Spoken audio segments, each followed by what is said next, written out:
you know, they had different campsites. In our little campsite, a tree fell on somebody's boat, a tree fell on somebody's car, and a tree fell on a tent and somebody broke their leg. Oh, is that what it is? But we, Thank goodness. I know, we could have been killed because we were intense. So how's Kelly on her trip? Haven't heard yet. Oh, I didn't bring my phone.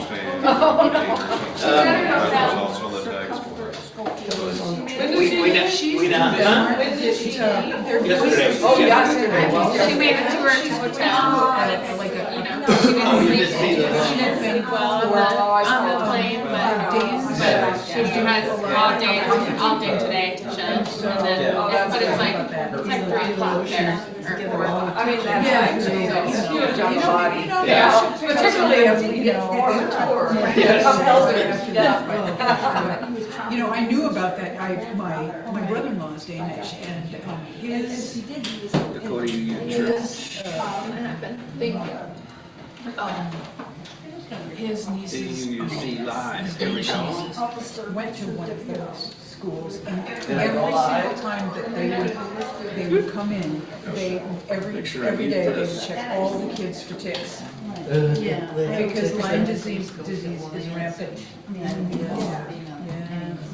So you get to time travel a little bit when you're watching the YouTube version. You can see, be a part of what happened like 8 seconds ago. Very cool. My cat would you know, and then they would crawl up the cat and crawl up the me. Yeah, exactly. We used to live in a we had two I'm just pointing to the just explaining. California. So people don't work out. So wonderful. They just, at least not this. Well, maybe if you live in an apartment, I suppose, right? Maybe, But, yeah. maybe, but not like here. Okay. So, you know, once a cat's been indoor, outdoor, there's no way. Yeah, no, my cats were all out. Yeah.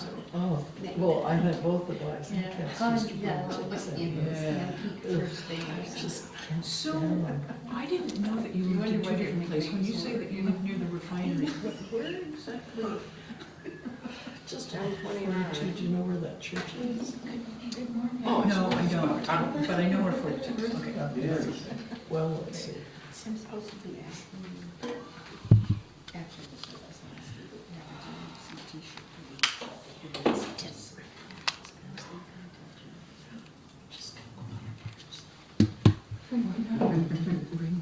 Oh, here comes the gong. Very quiet.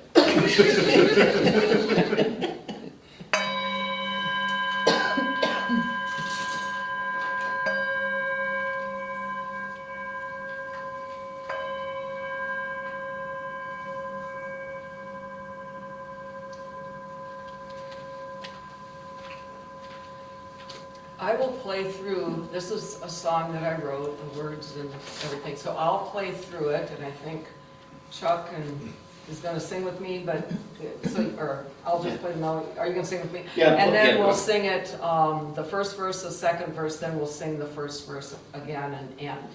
So here it is, it's pretty simple, so.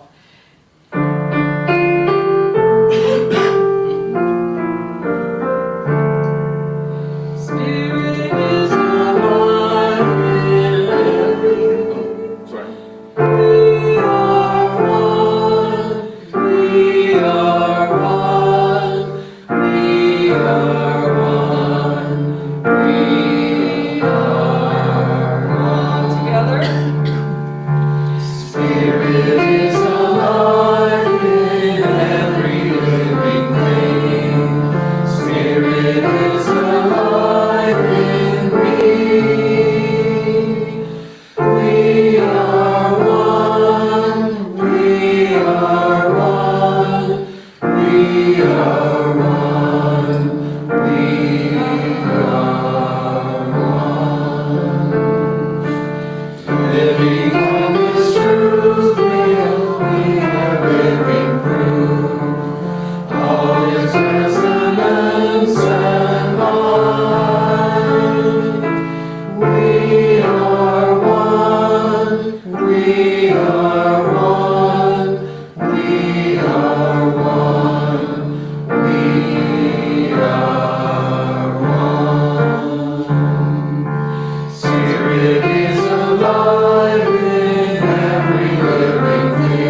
We have talent in this here congregation.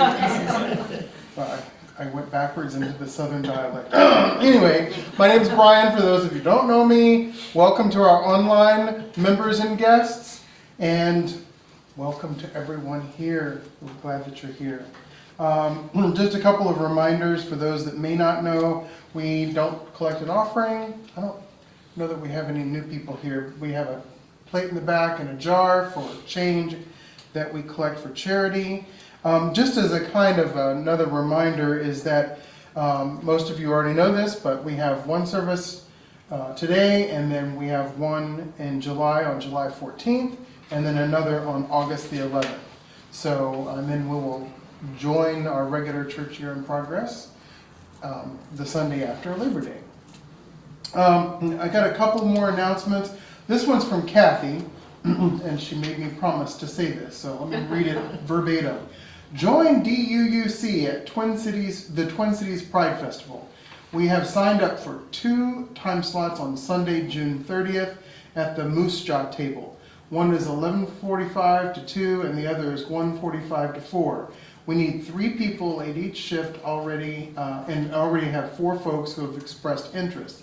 So please contact Kathy Grinlin if you would like to fill one of those slots. Again, it's 11:45 to 2 or 1:45 to 4. And we've got other times, but there are already people there. I'm going to be there on Saturday. So, and there always can be more people, but we just need at least 4. So please contact Kathy, or you can contact one of us too, and we'll get to Kathy.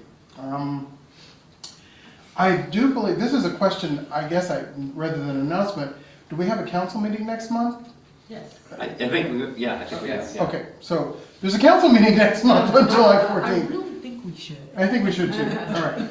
So, and the reason I say that is because everybody's welcome at the council meetings, not just the leadership committee. So, if you have nothing else to do at 9 a.m. on July 14th, please come join us at the council meeting. It's always fun. It is fun. We do have a great time, as long as I've had coffee first. Any other announcements that people might have? Alice. Julius, we're, I don't think we mentioned it last month, or last service, that Julius was here he's from Cameroon. Right. Remember, Oh, Cameroon, do you guys yeah. remember him? Okay, well, it turns out, his family, his children and wife, I guess, are being persecuted in Cameroon, and he's trying to raise some money to bring them here. And as I understand from Ronnie, who's one of the United Theological Seminary people, is that we're the only people that are really going to donate to this thing. And I don't think we're going to get anywhere close because they want $6,000. Oh, wow. But I collected, in May, I collected 250 from people in the congregation, and then I have one that I'm going to donate a little bit. But if you're interested in donating any amount, I will send a check to the United Theological Seminary, and Julius can use it to for anything he wants, actually. But so that's that. He came and spoke. He's a doctoral student at United, and he came to speak with us, and he's going to come back and speak this upcoming church year as well. But if you remember correctly, he came to United and then had a theological discovery of progressive theology, but then the people in his denomination in Cameroon found out, and now it's resulted in persecution because he's progressed. And so we are, happy to support him in a way we can. So yeah, I probably will be sending a check to UTS this week, so anything you want to give, you can give to me now, or you can say, I'll send you something, and then at least I'll know. But whatever, anything will be welcome. And if you're online and you want to give, just, you can send an email to us to let us know how much you're going to give, and we can work through that. Or you can do it online. Oh, I see. So in other words, put a notation Exactly. with Zephy or whatever, okay. A little A notation. note with it, or send you an email. Or send her an email. And let me But know no, that money this- is, got it. Thank you, Jim. Okay. Any other announcements?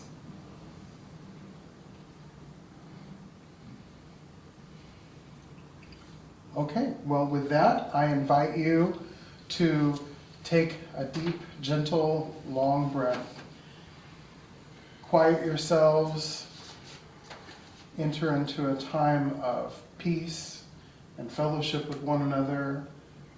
Try to rid yourself as much as you can of the chaos of the world and center on this time of musical prelude.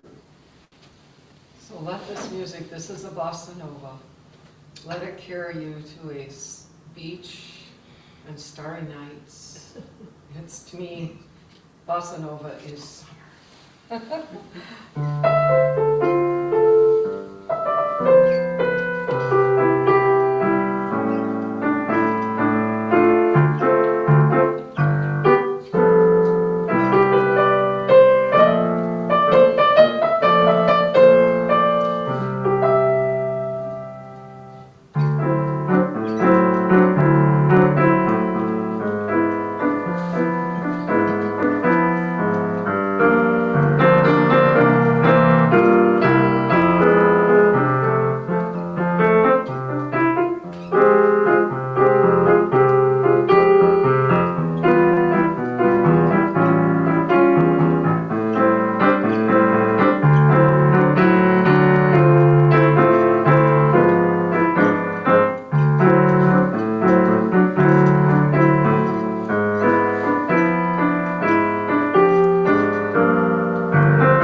I'll now invite you to join us and remain seated as we come together in our opening words. Now blows the wind with soft, relaxing warmth.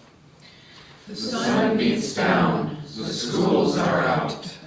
Children swarm in the playgrounds and the streets, and eager city folk, vacation-bound, crowd the broad highways.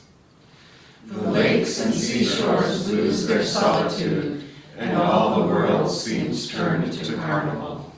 What of yourselves? What of ourselves? There could be now deep peace, a time for soul-searching. We might turn to examine our own lives, to sort and probe our tendencies of thought. To sift the true from false in the things of doubt. The beautiful from ugliness unmarked. The sun beats down. It is a time for pause. Even the trees seem resting for a time, as if to meditate and gather strength for the more strenuous times that lie ahead. And shall not we? Here's the unfinished clay, half molded, that still waits on us. To think what we have been, and as we are, still yet have to become.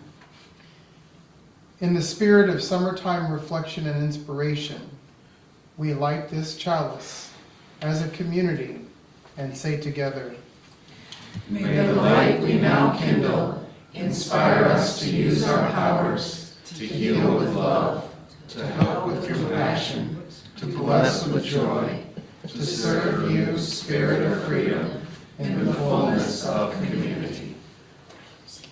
I now would like to invite you to join us in our opening hymn, number 163. And please rise as you're able to join us. 163. Okay, I will work, that's right. I'm gonna play through the whole thing, and Suki's gonna play the melody, so. Okay. Intro.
Friends, we pause now during our service to acknowledge that we now stand and sit upon the traditional territories of the indigenous people, the Dakota, for whom this very county and congregation are named, and at least 10 other tribes of Native people throughout the current borders of the state of Minnesota.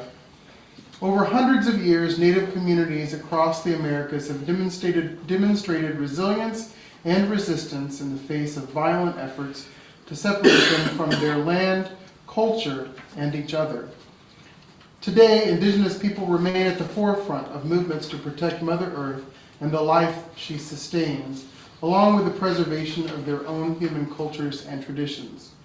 We acknowledge that it is critical to be an active part of public intervention, taking necessary steps toward honoring indigenous communities and enacting the much larger project of decolonization and reconciliation. May this weekly acknowledgement be not only a reminder, but even more so an inspirational call to action to work to ensure whatever reparations are possible be carried out throughout this ancient holy land we all now call home. It is that time during our service where we invite you, if you are so moved to do so, to come and share a joy and or a concern and light a candle. And at the end, I'll light a final candle for all of those unspoken joys and concerns.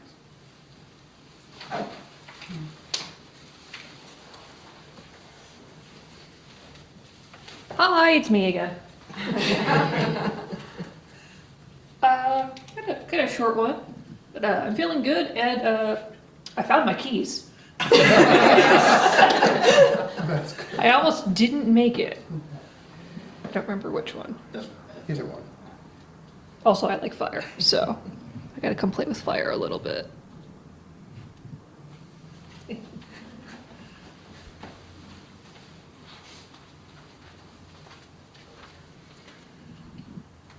So I'm delighted that Emily is here, staying in Minnesota, mostly at our house for the most of the summer, while she is an intern at Fairview Ridge's Ebenezer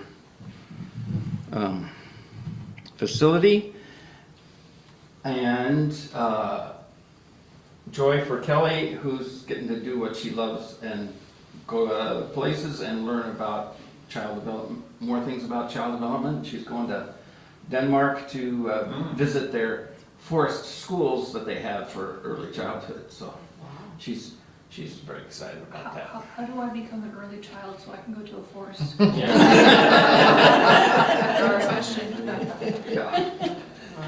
have been born in Maine. Sort of. Doesn't work.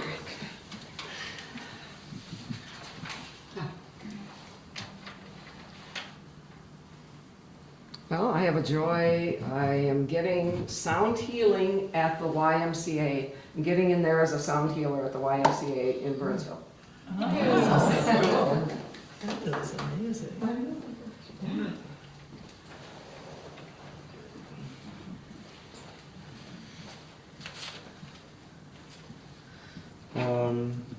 I guess I have two.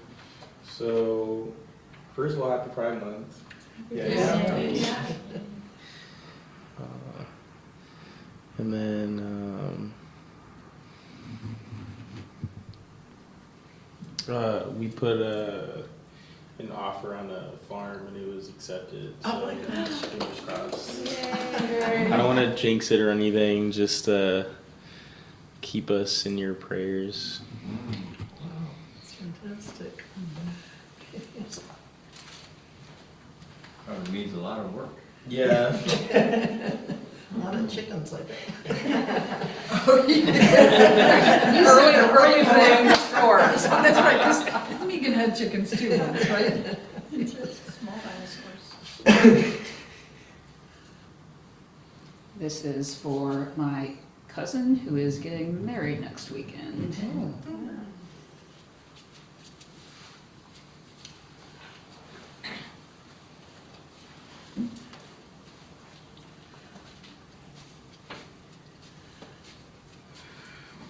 Can I be a proud mother?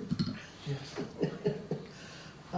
My daughter Holly, who I don't think any of you met her, but she never would go to church because she just stayed up too late.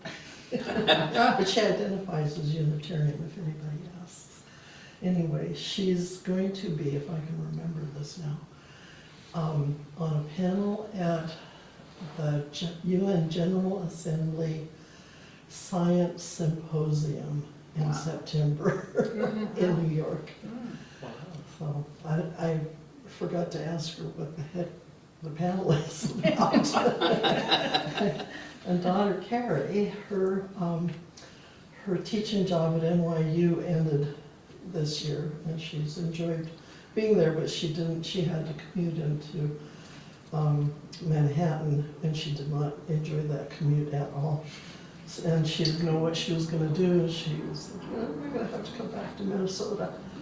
And she now has, at least the next year is guaranteed, she has a teaching position at Stony Brook, which is in her backyard. Stony Brook University. So, Not that I would have minded her coming to Minnesota, but she really belongs back there.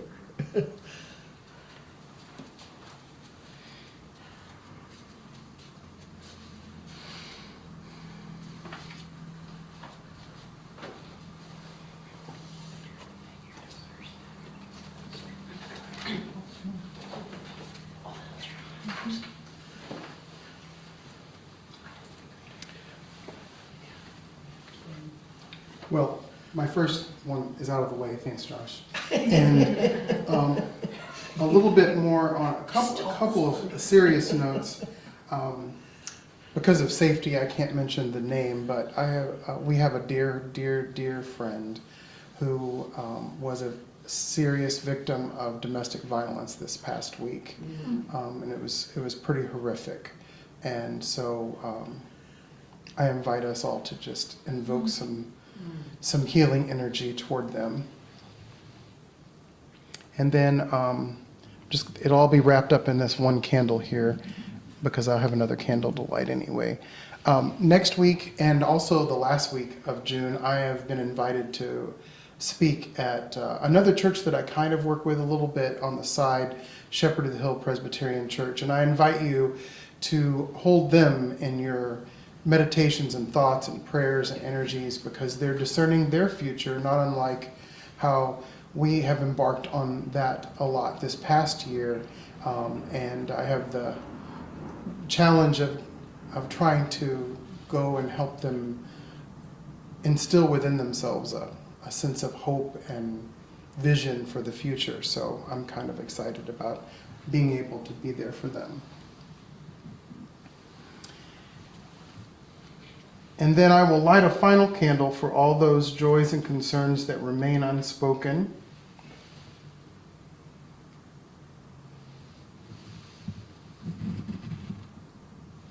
May we know that whatever befalls us in life, we are held in the loving embrace of this community. And now we say together, for all of these joys and concerns, both spoken and unspoken, we hold you in our hearts.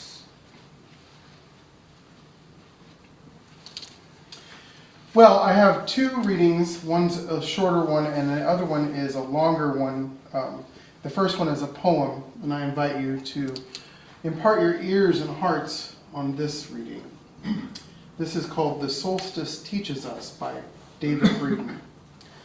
The solstices teach us that darkness comes, that darkness goes. The solstices teach us that light comes, that light goes. The solstices teach us calmly, silently, to be calm, silent, learning. The solstices teach us as we circle the sun that everything flies. The solstices teach us that we should remember the dark and remember the light, to remember time, the seasons, and love as we all circle the sun. And now this is it's called Meditation on the Four Directions, and it's by Julia Hamilton, a UU minister and friend of mine. And I've adapted it for us a little bit with her permission. In some earth-based traditions, grounded in a respect and reverence for the natural world, calling upon the four directions is the usual way to begin any ceremony or ritual.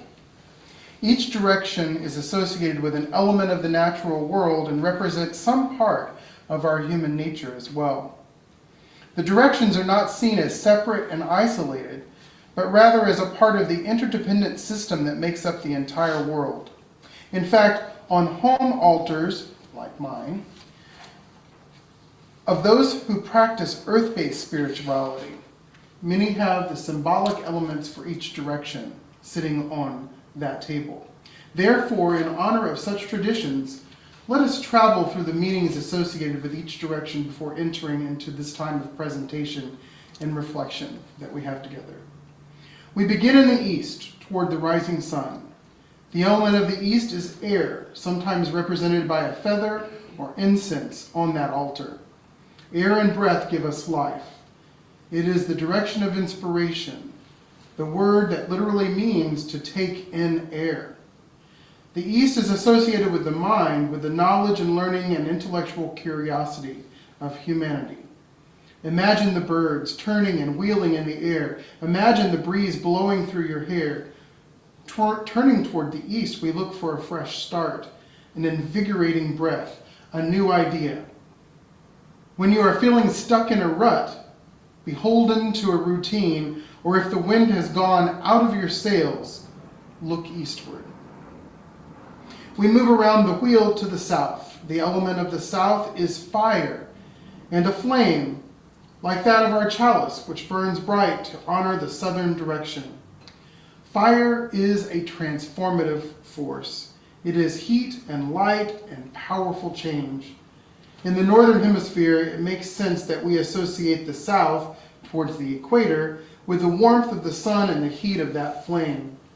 We see birds move south, butterflies move south, whales move south, seeking warmer places when the weather gets cold. When our internal weather gets cold, turning south is a metaphor for turning toward warmth and daylight, seeking out the changes that will warm us up, get our blood moving, call us out of our winters, out of hibernation, into action. Continuing around the circle, we arrive in the west. The element of the west is water. We add to this water each year during water communion, symbolizing the way we come together in our community as individual drops join into a mighty river. In the west, we are drawn to the experience of our emotions. It is a direction that calls us to self-reflection and self-understanding. Our emotions move in us like water flowing through our lives, sometimes calm and sometimes turbulent, but always flowing. When we dam up our feelings, just like when we dam up a river, the pressure builds until we find an outlet.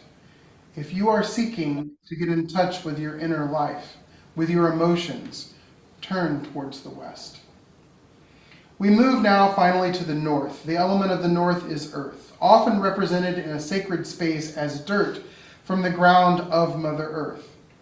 There is stability here, the ground of our being. The north represents the place that holds us, that allows us time and space to heal and grow, to feel nurtured and respected. It is also the place of embodiment, of connecting with our physical self, with the concrete, tangible world around us. The north calls to you if you are seeking balance, the deep wisdom that lives in your bones, a place of rest and recovery. So we have moved through these four directions, given them shape and meaning. East means air, breath, and inspiration. South means fire, transformation, and action. West means water, feeling, and reflection. And north means earth, balance, and wisdom. I invite you to meditate on these words and seek your direction today.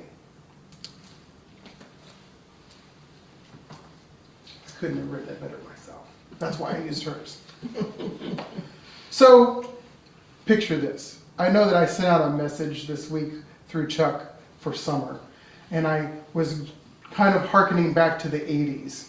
I'm not going to go quite back that far right now. In 1996, I had made the decision to move to the state of Florida.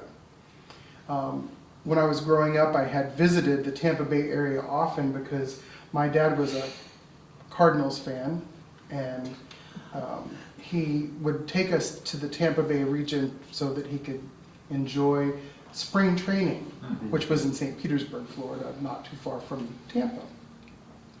And I had fallen in love with Tampa Bay, and so as I had started my teaching career in St. Louis, after 3 years of teaching there, I was recruited to move to the Tampa Bay area by the Hillsborough County School District. And so, as luck would have it, I moved there in June. Like, that's when teachers move, right? It's either June or August, but in Florida, the school year starts like the first week of August, so it's out the middle of May. It's because every school has air conditioning anyway, so why not start earlier? And so when I'd moved, I noticed that there was a UCC church, and I was a UCC music director in Missouri before I moved there, and I noticed there was a UCC church close to where I lived. So this is before the websites.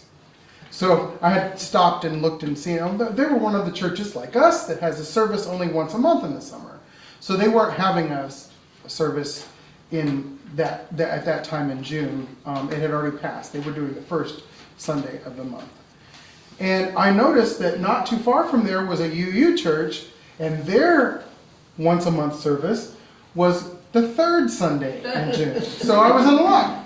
I'd never been to a UU church before. And as luck would continue to have it, the third Sunday that year in June was the summer solstice. Now, being UCC, I from school knew what the solstice was and all that stuff, but we didn't really celebrate the solstice in the UCC. So I went to that church on Sunday, to the UU church, and I did not know what to expect, but I was like, I'm new here, I'm trying to make friends and community, and like this is 2 miles from my house, so I'm pretty sure I'll run into these people. And I walked into this church, and it's built as a dome. It's very environmentally friendly, and hurricane resistant, because it's built as a dome. And when I walked in, it was an amazing space for many reasons, but as I walked in, I felt like it was either Easter or a wedding. There were bright sunflowers and, little fake butterflies and bumblebees and and colors of orange and red and gold and green. I felt like there was something going on. And I'm like, well, this is pretty. I love pretty things. This was awesome. And as the service started, they had this choir that came out all dressed in the colors of this stole.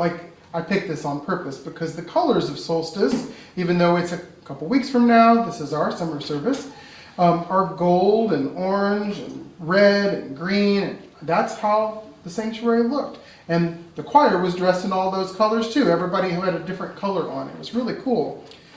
And they started to sing songs I'd never heard of out of this book, this hymnal. And I was like, wow, they said the word goddess in church. So began my journey to UU, right? That was 1996. Just takes some people longer than others.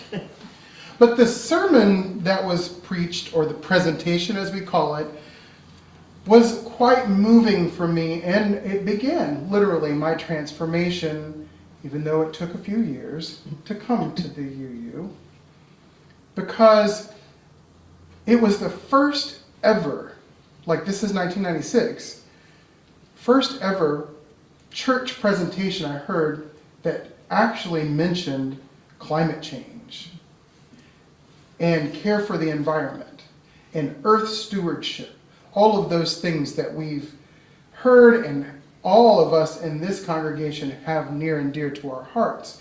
But think about it. I'd been in the UCC for many, many years as a music director, and I had just never heard anybody talk about that from a pulpit. Never. We did lots of other things like gathering food for the hungry and clothes for those people that needed clothes, and we did good things, but I just never heard that. And I was so moved that I went back the next month. And I went to that UU church for several months until the UCC church opened back up, and I slid back to that for a little while. But I bring this story up because even though it took me a while, one of the pieces of being able to celebrate earth-based traditions in a religious sense, in a faith community like this, has become one of my major motivations in ministry. And it's to such an end that at United, probably in 2025, I'm going to teach a class about earth stewardship. Because they've not actually had one of those. And it's as I've been exploring with the faculty, even though I'm severely part-time, they're like, you keep talking about this, why don't we actually have you teach a class? I'm like, how do the young people say it? Bet. That's what I'm going to do, right? Did I get that right, Josh? I don't know. Bet. I'm trying to, I'm trying. And so as we then, continue through the month of June, it's Pride Month. There's lots of stuff going on. People are going through, times of reflection, as the liturgy sort of reflected earlier when we were all in communication together in our opening words. And there's lots of stuff going on. What I would do is, though, make sure to remind you to pause and take some time to give reverence to Mother Earth. The solstice is a time, either in the winter solstice, which we had a great winter solstice time. I mean, I still remember that. And hopefully in the future we'll have a summer solstice thing. It's just harder to get everybody together on a Friday night in the summer because we're usually camping or doing something, or jazz festival, or something like that. There's all things going on. We take our summer seriously in Minnesota. Mm-hmm. And pride. And pride, absolutely. Yes, all of that. And so as we think about reverence of Mother Earth, there are a couple of things that I would help us remember. And one of those is that one of the elements that was mentioned in Julia's reflection is the actual earth. And because I'm just not I'm still in summertime too. I just came off of a couple weekends of vacation myself. I thought about bringing all the elements and putting them up here. But first of all, there's not that much space. And second of all, I didn't have time. But we can imagine them, the four elements that are often placed on the altar for earth-centered celebrations. But I'm going to focus on earth because the solstice is a time to, one of the things we can do during the summer solstice is to reflect on Mother Earth and how Mother Earth is our only place to live. As far as we know, I mean, I don't know of any plans of moving to Mars. I'm not sure I'd want to live there. Don't ask Elon Musk how. Yes, please don't do that. But I think it's important for us to not only just think about it, but find the ways in which you might be able to take some sort of action, which is also a part of the summer solstice, to help sustain Mother Earth. Now, I'm not inviting everybody to go out and buy a 10-acre farm like we're trying to do, and then to try to transform that space into something that's more environmentally sound, which is what we would like to do. But there are all little things that we can do to not only celebrate Mother Earth during this time of solstice and always, but also to just sort of change our routine. You heard in the words about changing our, being challenged by our routine. Sometimes change is really hard. Okay, let's face it, it's almost always hard. And it's difficult to, sometimes I get so tired of taking the can or the jar and rinsing it out before I put it in the recycle bin. Because I'm thinking, I'm rinsing that out, I'm wasting water as I'm trying to, heal Mother Earth. I have all kinds of different things that I overthink, and I know I'm not alone. But there's so many different kinds of things that we can do, and I'm going to, in the interest of, time and self-reflection, allow you to think about how maybe you can change some of your actions that need to be changed to honor Mother Earth. And the second thing about what I would remind you during this time of summer and blissful, wonderful weather, almost always, except for all the rain that we have. But I mean, That's good. we're not in a drought anymore, so there is that. I'm just wishing the wind would die down because I want to go fishing today, but that's a different story. What I was getting to is the second thing is to think about how you, as a role model in a faith community, can let your own light shine towards the others around you. Not by preaching to them, hey, you need to do better, but rather living by example of just doing things that epitomize your care for Mother Earth. What am I talking about? Well, I don't know what I'm talking about. No, I'm just joking.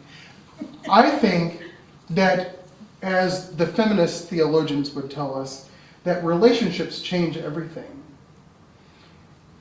Being in relationship with others and just doing what you do changes so much. Because often, we had some people over yesterday, and I know, Minnesotans are really polite about new things, and they're like, I could see people holding a can of soda water that they had finished, and they're kind of trying to find the recycle bin, right? And so they just keep watching until somebody opens the cabinet door and there's this big basket that says recycle bin. And then they follow, they smile and say, I've got the answer. So that sounds so simple, but like it would have been really cool if I had taken it upon myself to say, by the way, the recycle bin is over here, rather than somebody just walking around with an empty can for a while, right? So that's really what I'm talking about. Just taking different kinds of collective action with others around you to honor Mother Earth as much as you possibly can. Thankfully, a can of soda water doesn't need to be rinsed out, because it's just water, except for the flavored kind, but I digress. And so I invite you into that celebration of the earth this summer, and not just during the solstice, but let's just keep it going, keep it moving, and invite some people into our midst to come and speak to us more, like the young lady from the Isaac Walton League, but more people to come and join us. Not just as speakers, but maybe you can invite people and say, hey, our church really cares about the environment. You want to get together and do something about it? That's the thing. We can talk about it. Oh, another colloquialism, don't talk about it, be about it, right? Did I get that right? He rolls his eyes again. So as we move forward, the final reflection I have, and this harkens back to the message that Chuck sent out that I had written up. As we reflect on what we're going to be doing during the next church year, we've been talking about small groups of people doing things and coming together, from book clubs to song circles to environmental action groups. We can actually get together and say, hey, what can we do? Because often we feel so powerless ourselves to do anything to make a big difference. But collectively, we can do so much more. Like Karen Wills came and talked to us about voting. We can also, as a part of our vote for environmental concerns, of course, but we can get together and say, hey, what can we do? Let's go out and plant some trees, or let's do something. And just figure out what can lead us down a path of earth stewardship in ways that we're not doing it already. And I invite you to continue to reflect on that as we build and grow this congregation to move into places we never thought were possible. Blessed be.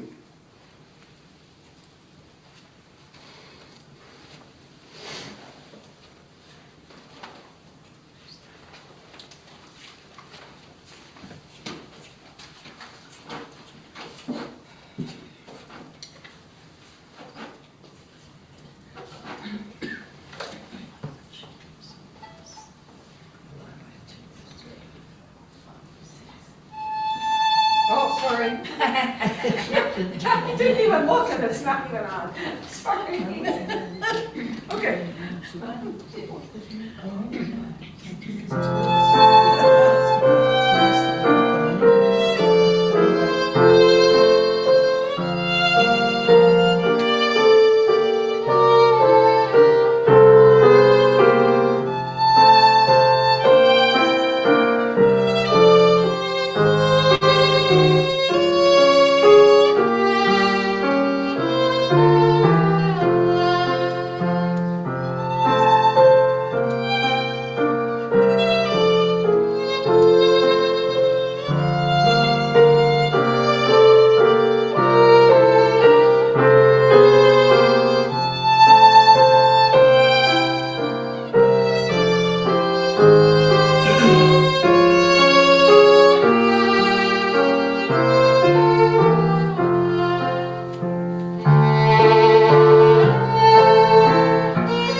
So I invite us into a time of reflection, discussion. Oh, I don't know if everybody knows that Dakota County is really pushing composting. Yes, I do that now. I was just gonna say that. No fighting.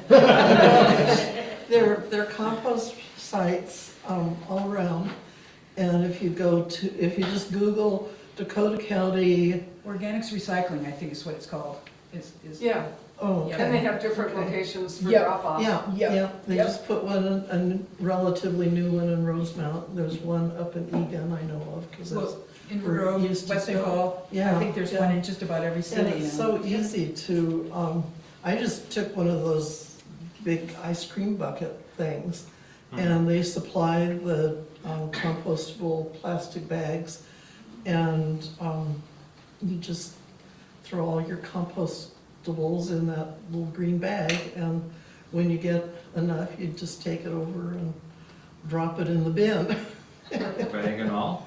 Yeah. Yes, yes, Yeah, They're compostable bags. right. What I do backyard composting, but what do I do with my chicken bones? Well, yeah, they take And chicken bones, and grease, Kleenexes. and paper towels, and Right. Fingernail and toenail clipping. It's on a list, they'll send you, if you sign up, they'll send you a list and everything like that. What made me think of it, I went to what they call the mulch store, which is in Rosemont, okay? And it's where all that stuff goes. Yeah. And it's this enormous project of turning organic waste into mulch, and it's just dark soil is basically what it is. And I went to the tour a couple weeks ago, but then I went back and got some mulch. But the guy told us is that Dakota County has told all the schools and grocery stores and restaurants that they have, and the word he used was back of house, I think was his terminology, that all that stuff now goes to the organics recycling place in Rosemont, and it is quite the process. But I mean, when you see all that huge piles of organics, and you say, okay, that's not going to the landfill. I mean, in Inver Grove, they're talking about expanding the landfill. They always do because. oh, yeah. And so, yeah, good, cool. They have a worm farm. Who has a worm farm? Did the compost people, because like worms will compost things, so did they have a worm farm? I don't know, I don't think they need to do that. Okay. They just, but they had these huge piles, and they had air piping through. Okay. And then they had a little thermometer on there so they could monitor the temperature, and then, I mean, it was really interesting. It's down in. Once a year, Dakota County, they sell rain barrels and composters. Yep. In the spring, and we got Yep. one of the great big compost bins, and it looks like it'll last us a decade, so. But that's useful too. Yep. Handy. Yep. Well, when I started the organics composting thing, I was amazed at how much I generate, Yeah. how much stuff You're right, yeah. builds up But fast. the fact that they can take bones and Yeah. things that. Oyster shells, that was a big one Oh, for a while with me. Tomatoes. They can take like cardboard too. Yeah, like Small enough. pizza Pizza boxes boxes. and egg cartons, yep, Right. yep, I mean, egg cartons are already recycled paper, so. yeah, right. Yeah. Well, the other thing I'm involved in is I've taken the landscaping for clean water course through the Dakota County Soil and Water District, and I'm in the design course. And where I live, which is a condominium building, we're gonna be putting in rain gardens, and when they plug the lawn in the fall, we're gonna put in water-resistant seeds of grass that will be water-resistant, so less watering. Oh, you mean drought resistant? Drought resistant. Okay. Yeah, That's kind of the opposite, yeah. sorry, I said that wrong, yeah. But, yeah, this is exciting. More people should be doing that too. Well, they There's all say that runoff. Dakota County, because of its increasing population, water is going to be an issue. Yes, And we have two aquifers in in Dakota County, and, or at least Inver Grove, I guess.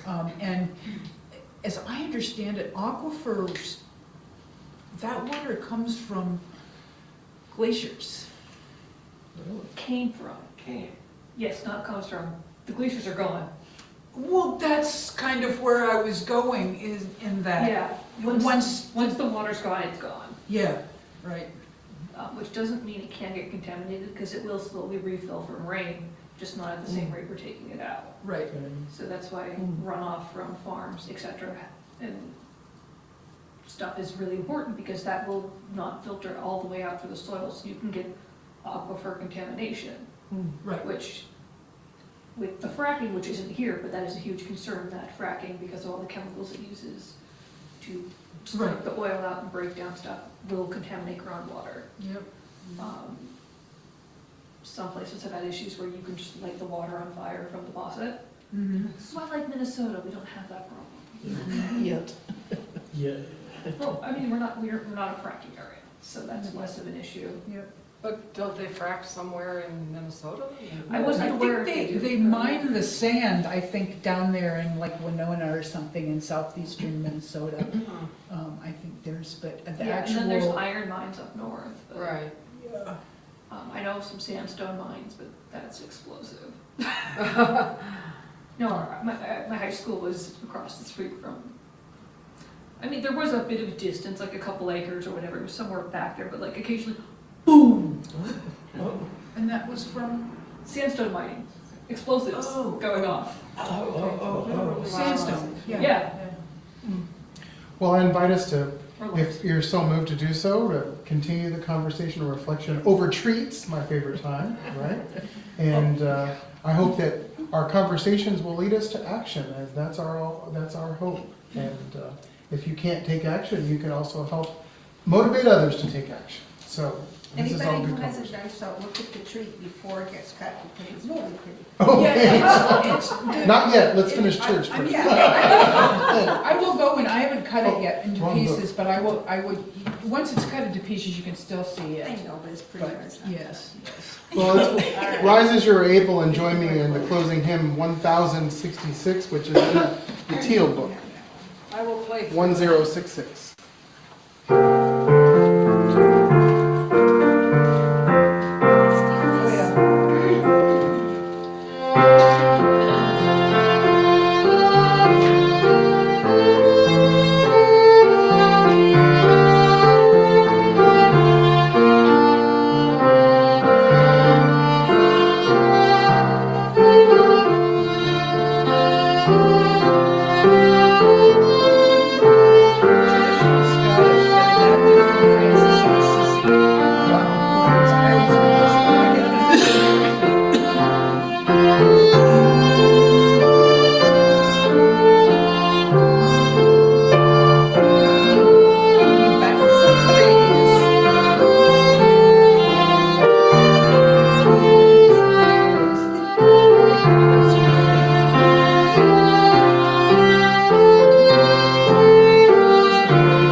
so as we move forward into the celebration of the summer solstice, from this place and all summer until that time which we then take our harvests home, I invite you to seek out the direction. Which direction leads you to where? When you need them, the directions are there. I didn't mean to rhyme that, by the way. And hope leads us forward as we work together collectively to save Mother Earth. Go in peace. Please be seated for the postlude.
If you can't tell. See you in July. But first, treats.